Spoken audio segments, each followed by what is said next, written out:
Yo, what is up, y'all? It's Cone back here again tonight with another episode of After the Buzzer, the show where I recap the NBA games from the night. We've got 4 games to get into and a lot of things I want to discuss, so make sure to leave a like and subscribe, and we're going to go ahead and get right into it. Also hit that notification bell so you don't miss out on any of these videos. I'm also going to discuss all the net stuff at the end of the video, Steve Nash, Ime Udoka being their new coach, everything like that. So if you want to see that, stick around till the end when I talk about their game versus the Bulls. But in the meantime, let's go ahead and get right into it. Obviously, in this video, I really want to focus in on the Phoenix Suns. They have been amazing. They're sitting at 6-1 after their win over the Minnesota Timberwolves today. It was a back and forth game for some of it, but by mid-third quarter, the Suns had established a pretty big lead. And then Monty Williams put in this all-bench lineup against the Timberwolves running like 3 starters. Anthony Edwards went on his own little mini run. Karl Anthony Towns was having some moments, and all of a sudden, the lead was cut down to 2. But then the Suns put in their starters. There was a bit of a back and forth.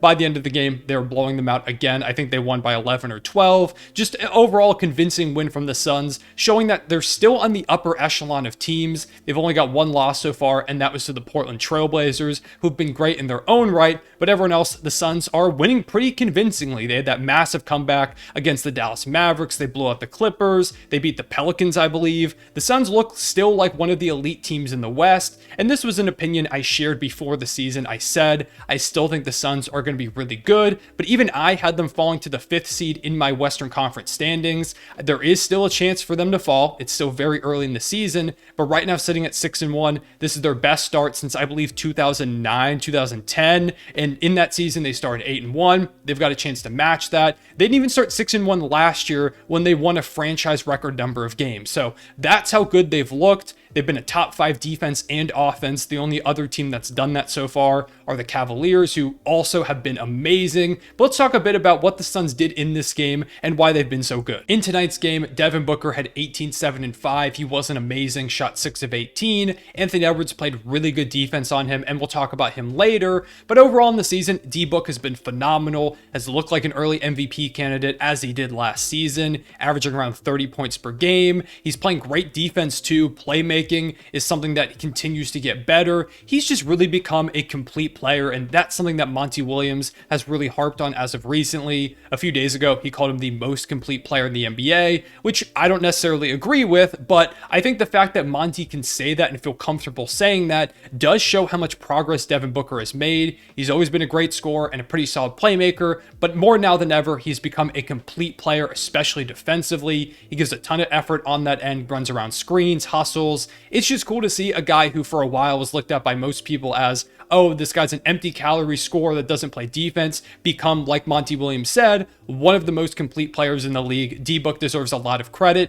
and he's obviously the biggest reason why the Suns are so good. Joined by his backcourt mate in Chris Paul. He had a really solid game. He had 15, 8, and 12. His playmaking has continued to be otherworldly. As he keeps getting older, the scoring continues to get less and less, but the playmaking never falls off. I believe he only has 1 turnover in the last 2 games while continuously racking up double-digit assists. He's the league leader in assists right now, I believe. At least he was a day or so ago. Chris Paul is just going to continue to be Chris Paul. Until he retires, he's going to be one of the highest level playmakers in the league. He's still so dominant in the pick and roll, pick and pop. Whoever you put him there with, he's going to make something happen. He's still a killer in the mid-range, and while he's not going to give you 15 plus points consistently at this moment in his career, he's going to give you high-level play basically any night. However, while those two have been good, the play of the other guys is really what I want to highlight, because last year we saw Chris Paul and Devin Booker be phenomenal for a whole season. You know, Mikal Bridges was pretty good, DeAndre Ayton was pretty solid, Cam Johnson was solid. However, when it came to the playoffs, Chris Paul and Devin Booker in Game 7 both had rough games, and they just completely fell apart. The Suns felt like if Chris Paul and Devin Booker, one or both of them, weren't playing at a high level, they kind of crumbled. So coming into the season, one of the big things I wanted to see was, can the other guys step up? And so far, they have in a big way. Mikal Bridges had 19 points in this one. He's averaging a career high 15.3 on over 60% shooting. I don't think that's going to maintain at that level, but he's shown an ability to create better off the dribble than he has in the past. past. He's averaging a career high 3 assists as well. He's just been much more involved in the offense. And it's not just him, it's a guy like Cam Johnson who had 29 points. He's been phenomenal as their starting 4. Jay Crowder, of course, is still waiting for his trade to come, and I do think he'll get dealt at some point, but Cam Johnson is playing much better than Jay Crowder would have if he was continuing to be the starter. DeAndre Ayton didn't play in this one due to an injury, but on the season, he's averaging a career high 18.3 points alongside 9.5 rebounds on 55% shooting. He's been more involved. He's taking like mid-range fading shots, attacking the basket more, posting guys up, continues to be involved, and that's what I wanted to see. I want to see the Suns go to a more dynamic offense, and it's worked so far. They're second in the league in assists. Like I said, they're a top 5 defense and offense. They just feel like a much more dynamic team, which is hard to say. You know, they won like 65 games last year, I believe it was, but they look more all around solid. Last year, it felt like there were a lot of moments where if Chris Paul and Devin Booker weren't hooping, the Suns could fall apart, especially in the playoffs. You need to be able to have different guys you can go to. With these jumps from Mikal Bridges, Cam Johnson, DeAndre Ayton, they look like a better team. They've also gotten some good play out of their depth, which I thought was going to be a big issue coming into the season. It hasn't so far, especially their bigs, guys like Bismack Biyombo and Jacques Landale continue to play at a high level. Cameron Payne has had some moments. Landry Shamet has had some moments too. Torrey Craig has looked fine. Damian Lee hit a game winner earlier in the season. They've been getting good moments out of everyone. However, I still do think they need to bring in another scorer off that bench. For me, Jordan Clarkson is like the perfect player for this team, a guy that can go and get you buckets, create for himself as well as others. He's been phenomenal for the Jazz, averaging like 17 points per game. If he's still available at the deadline, if I'm the Suns, I'm doing whatever I can to pry him away from Utah, because if you bring in a guy like him, this Suns team doesn't have many holes. You could obviously make more upgrades off the bench too, but that is primarily what I would go for if I was them.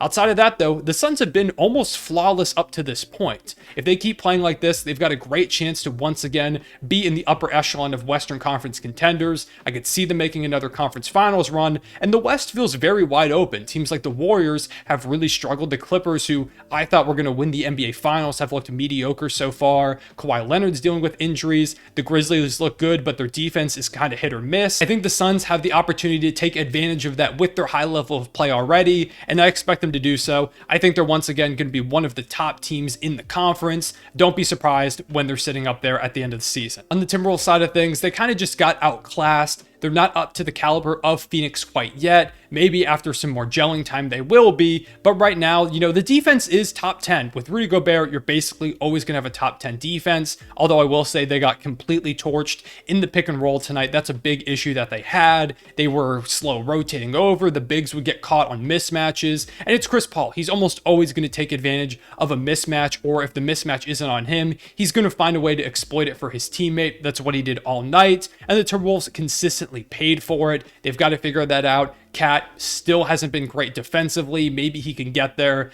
It's not looking great, though, and D'Angelo Russell has been terrible so far. I was a big defender of his last season. I think he had an underrated year, although it did fall apart in the playoffs, but he just looks like he doesn't care a lot of defensive possessions. Offensively, he hasn't shot over 30% in like 4 games. I don't know what's going on with him. The Timberwolves, I thought, would be a lot better out of the gate. They had a very easy schedule to start the season. Not this game, but the games before this. They didn't take advantage of any of that, though, because right now they're sitting at 4-4. It feels like there's not a lot of urgency. They've got to get things figured out. They have some more time. Like I said, it is still very, very early in the season, but I honestly have not been super encouraged with what I've seen. One positive is that Anthony Edwards looked really good defensively. He was a big reason why Devin Booker struggled. However, offensively, he wasn't very efficient. There are a lot of games where he'll be super unstoppable for like 15 minutes, then he'll be unable to buy a bucket for like the next 15. He's got to figure out some of those in-game consistency issues. I'm sure he will, but so far he hasn't really taken that leap that many people thought he could. Last season, they were the 7th best defense in the league, and so far they're bottom 10 in the NBA. If that keeps up, it's going to be a long season for Minnesota. Then, of course, we have Thunder versus Magic. You know I'm going to talk about this one. Shai Gilgeous-Alexander continues to go off. In this game, he had 34 points, 4 rebounds, and 6 assists, a couple steals, and a couple blocks too.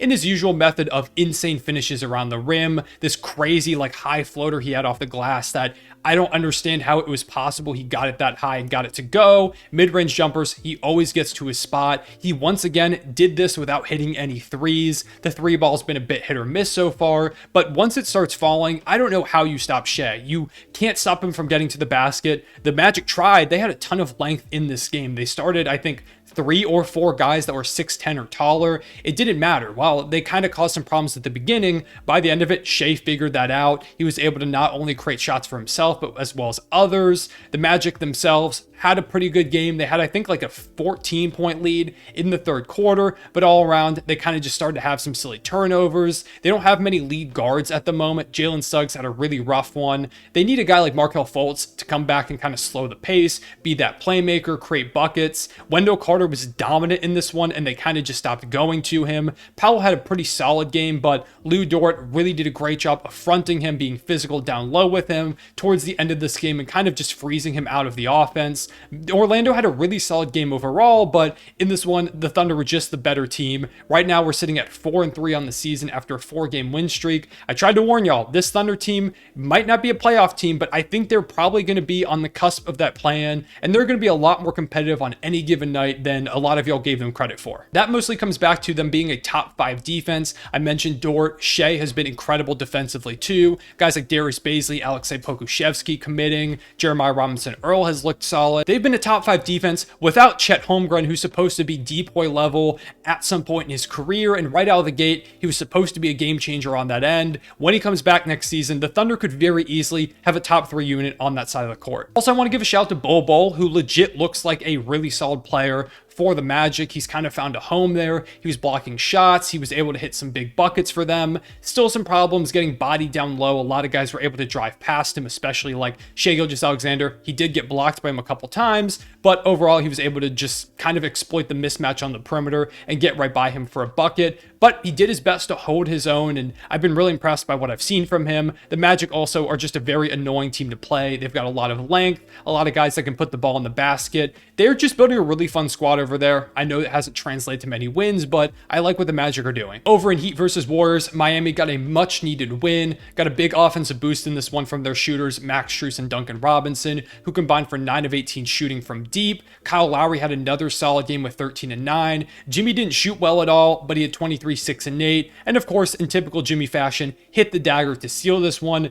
Big win for Miami. They desperately needed to get one for momentum, and this could be a big one. For the Warriors, they continue to be unable to get stops on defense consistently, and their depth has been a big problem so far. After last year being a major strength, now losing guys like Otto Porter, Gary Payton II in free agency. Dante DiVincenzo hasn't played yet this season, dealing with an injury. Jonathan Kuminga has been a DNP multiple times this season, which I don't fully understand. If any Warriors fan can tell me why, I don't really get it. I feel like he would help them out at least a bit, place over some of the guys that haven't played well up to this point. James Wiseman looked terrible. He played 9 minutes, fouled like 3 times, had a turnover, and didn't check back in. So the Warriors haven't had a lot of their depth so far. They need more production from them. You know, when Dante comes back, maybe he helps out. But right now, it feels like that is kind of a weakness of this roster. They fall to, I think, now 3-5 or maybe even 3-6. It's been a rough start for the champs. Then over in Brooklyn, the Chicago Bulls got a big win over the Brooklyn Nets. Zach LaVine went off in the fourth quarter, had a 20-point fourth. He looked amazing. He was hitting shots from basically anywhere, getting to his spots. Zach LaVine goes on some of those heaters sometimes, and when he does, one of the most unstoppable perimeter players in the league. Ayo Dosunmu and Alex Caruso both had great games defensively. Ayo in particular is really, really good. Patrick Williams had a pretty solid game as well. I liked what I've seen from Chicago. I think that they're going to be better than people gave them credit for.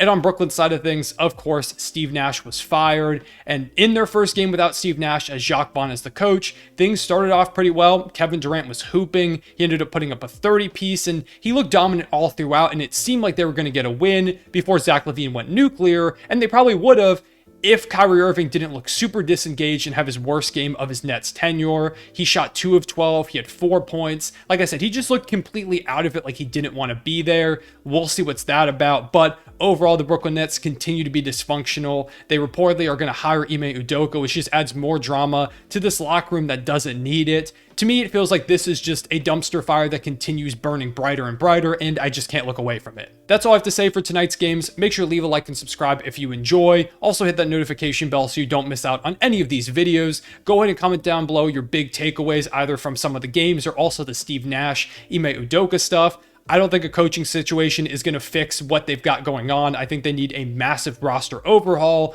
but I don't think management is going to do that, so I expect them to continue down this spiral. But we will see. The NBA has been crazy this season, and I've seen crazier things than a comeback involving Kevin Durant. I'll see y'all later. Real one, say it back.